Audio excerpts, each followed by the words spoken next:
Hooray! Nai-announce na po. May official announcement na tayo for May 12. It's a special non-working day. Huwag po natin kalimutan na lumabas at bumoto on May 12. The midterm election is a very important one since iboboto po natin dito ay mga senador at alam naman po natin na yung mga senador sila po yung ating lawmaker. So we have to make sure na yung iboboto po natin ay kung sino yung talagang sa tingin natin ay marunong gumawa ng batas. So mag-research, aralin, intindihin kung ano bang nagawa ng mga senador na iboboto ninyo. Huwag po tayo yung tipo na kabase lang sa kung sino yung popular or sino sa tingin natin yung pwede tayong bigyan ng pera. Hindi po ganun yun. Hindi po yung trabaho ng senador. Ang trabaho po ng mga senador ay gumawa ng batas. Sila po ang legislative body ng atin pong government. So make sure na tama po yung atin po iboboto. Okay? Now, sa kabilang banda naman po, yung announcement po kanina, originally in-announce siya sa iba't ibang mga news outlet and then a few minutes after yung official announcement was uploaded sa official gazette. Para sa mga kapwa ko HR, wag po natin kakalimutan pagdating po sa mga announcements, lalong-lalo na sa mga holidays, sa mga non-working days, always use or always look for dun po sa official announcement uploaded sa official gazette.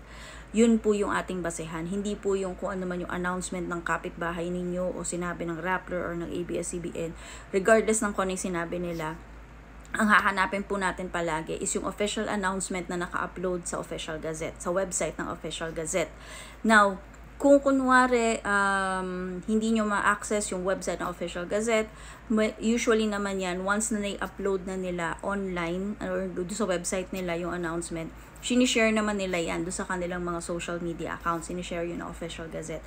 So pag ganun, pwede nyo ma-download from there. Again, always look for the official proclamation para hindi po tayo makukuryente at hindi tayo yung tipo magbabawi ng announcement sa office natin, sa mga organizations natin dahil lang sa hindi pala mali pala yung pagkaka-announce or mali yung pagkakaintindi natin or mali yung naging announcement mismo nung news outfit. So make sure na yung kung ano yung naka-upload sa official gazette, yun po yung gagamitin natin na basis pag tayo po ay magagawa ng announcement within our organization. Now, sa kabilang banda naman, dahil ito ay special non-working day, tatandaan po natin na isang difference between a special non-working day and a regular holiday is that si regular holiday, as long as you're present on the last working day prior to the holiday or ikaw po ay naka-leave with pay, bayad po ang regular holiday mo kahit hindi ka pumasok. Again, regular holiday as long as you're present on the last working day or on leave with pay prior to the holiday, bayad po ang iyong regular holiday. Sa special non-working day, iba po.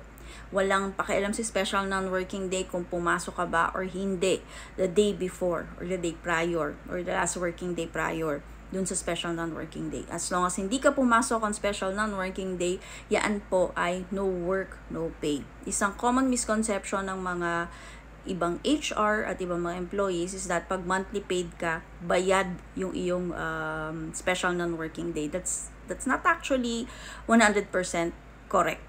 Kasi po, wala pong batas na nagsasabi na pag monthly paid ka, automatic bayad ang iyong special non-working day. Hindi po. Yan po kasi nagkakos ng discrimination between daily paid and monthly paid employees. So wala talaga tayong batas na nagbibigay ng ganong difference between daily paid employees and monthly paid employees. However, of course, kung si company naman ay merong practice na mas advantageous kay employee, let's say since time immemorial, binabayaran na talaga nila yung special non-working day for monthly paid employees, wala namang problema doon. Kasi again, kung ang binibigay man ng companies more than what is required by law, advantageous kay employee, walang problema doon. Papasok dun sa konsepto ng management prerogative. But for the rest, yun po yung tatandaan natin na pag special non-working day po, subject yan palagi sa no work, no pay. Okay? So, kung hindi po kayo pumasok, hindi kayo mababayaran. But, if pumasok kayo, 130% nung inyong regular na hourly rate ang ibabayad sa inyo for every hour of work na nirender mo on a special non-working day. So, yun po yung tatandaan natin. Lalong-lalo na pagdating sa Monday, sa May 12, yung mga papasok po, dapat po kayo ay mababayaran ng 130%. Now, if it happens to be your rest day as well, so special non-working day, tapos rest day pa siya, instead of 130%, yan po ay nagiging 150%. Okay?